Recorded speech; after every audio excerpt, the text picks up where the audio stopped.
Today on our 2003 Jeep Grand Cherokee, we're going to be installing the Curt Trailer Hitch Receiver, part number 13051. Now this receiver that we'll be installing today is a Class 3 rated receiver with a 2-inch opening on the receiver tube.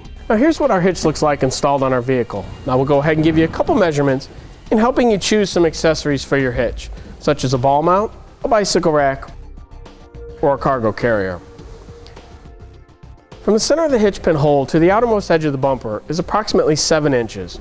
From the top of the opening in the receiver to the ground is approximately 16.5 inches. Now let's go ahead and install our hitch.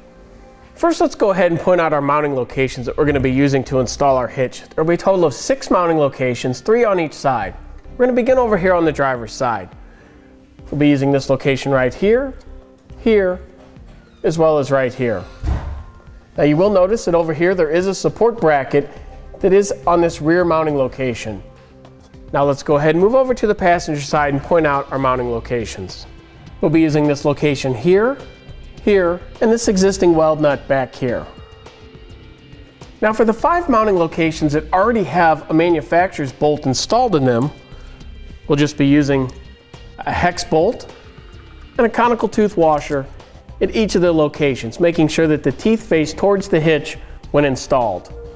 Now over here on the passenger side, since we don't have a support bracket here at the rearmost mounting location, we will need to add this round hole spacer block in between the hitch and the vehicle's frame.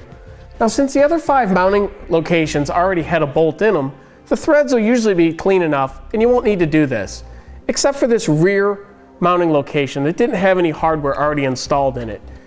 You're going to want to go ahead and take a little bit of spray lubricant and a nylon tube brush to clean it out. Now the tube brush that we're using today is part number 814092. Now once you have everything cleaned up, it's a good idea to go ahead and take one of the bolts and thread it in to make sure that it goes in easily. If it does not, you'll need to continue to clean the threads. Now we can go ahead and remove the hardware from the other 5 mounting locations. To do that, we'll use an 18mm socket. Now you may notice that we're using a swivel end here on the end of our impact gun. That's really just to speed things up. You don't necessarily need this, but this back location here is kind of difficult to get into with this lower fascia. Now for video purposes, we're going to use the swivel because it'll speed it up. But you can get in there either with a wrench or a socket. It'll just take you a little more time because you can't move the wrench or socket very far due to the limitations of items on both sides.